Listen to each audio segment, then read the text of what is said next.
Hello, and welcome to the Science of Conversations. I'm Michelle Stills, the conversation coach, and in this episode, I'm going to talk about small talk and how to level up your small talk. So often we think of small talk as an obstacle to the real conversation. It seems inane to some people and just like jibber jabber. The fact is that it is a highly ritualized sort of dance between two people and their brains. And what we're doing is adjusting to each other and the signals that we're putting out, the nonverbals and the verbals that we're receiving and putting out. So it's about building trust and rapport. And it's essential to getting to other levels of conversation. And small talk on its own can be quite rewarding if we look at it in a different light and instead of as an obstacle, as a conversation on its own that will get us to the next level. So, here are some tips. One of the first things we want to do is prepare our minds. It's rare that we're going to just wind up in small talk. We almost always know ahead of time we're going somewhere. We're going to an event, we're going to a social situation, we're going to go network. So get in the right headspace.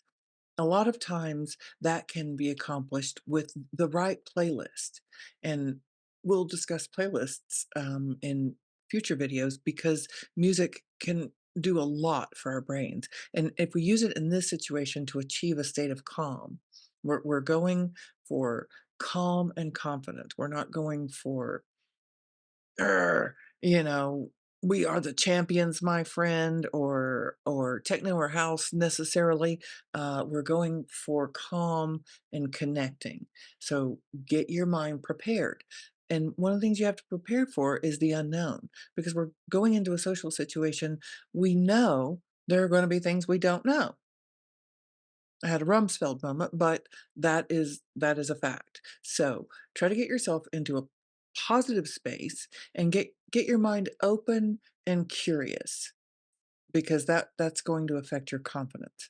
Another thing we wanna do is we can reduce our anxiety by being prepared with some content, and there's nothing inauthentic about this. We're talking about content from your life.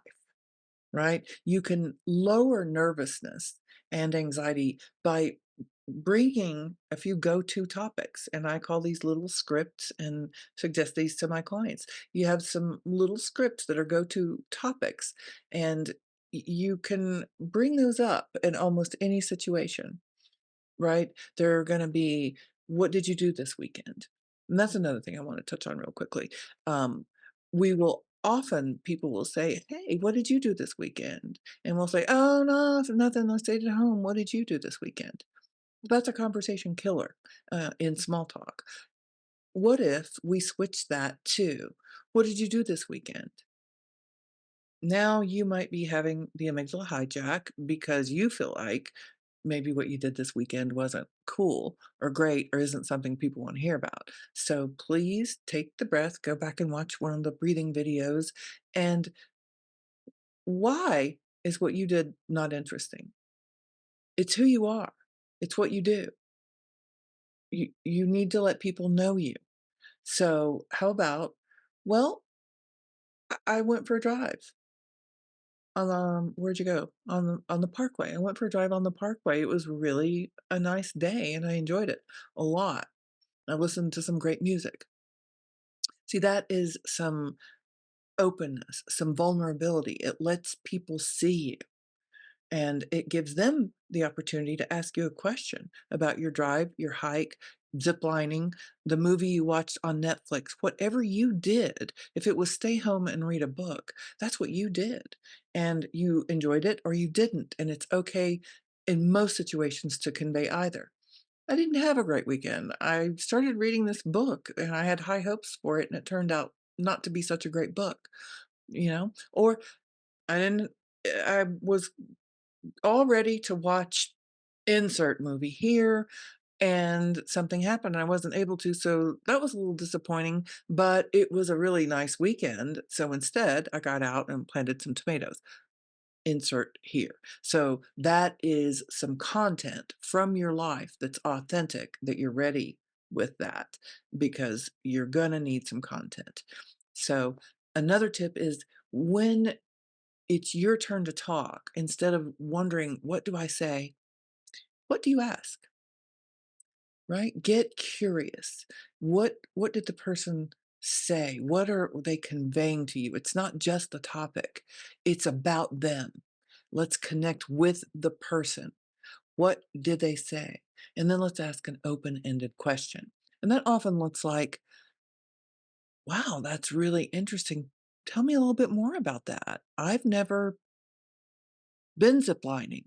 I've never been on the parkway. I've never gone fishing."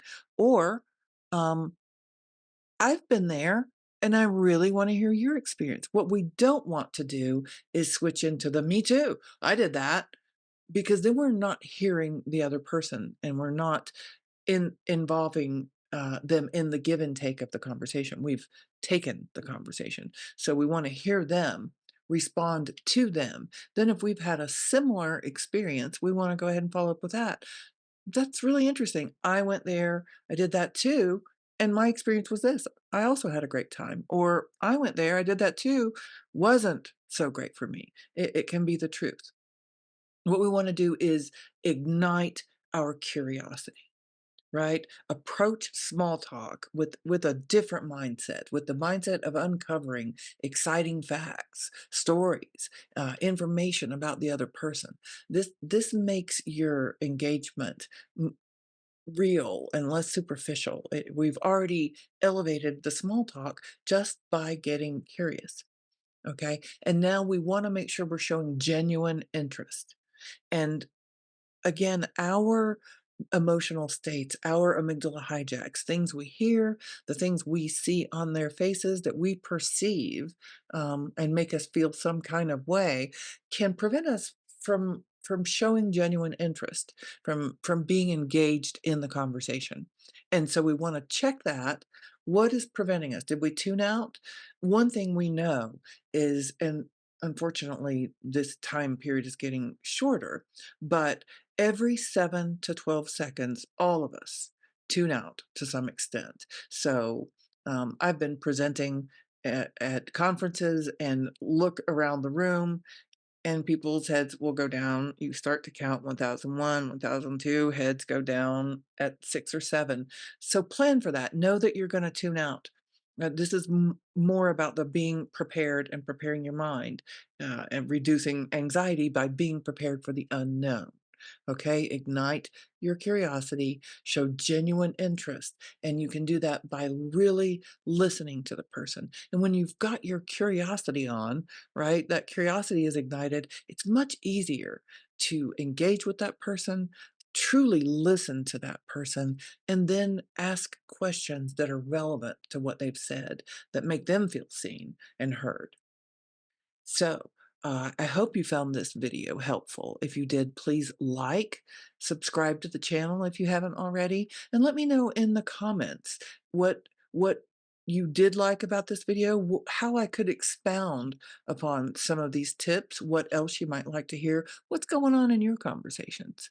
And in the meantime, I wish you great conversations.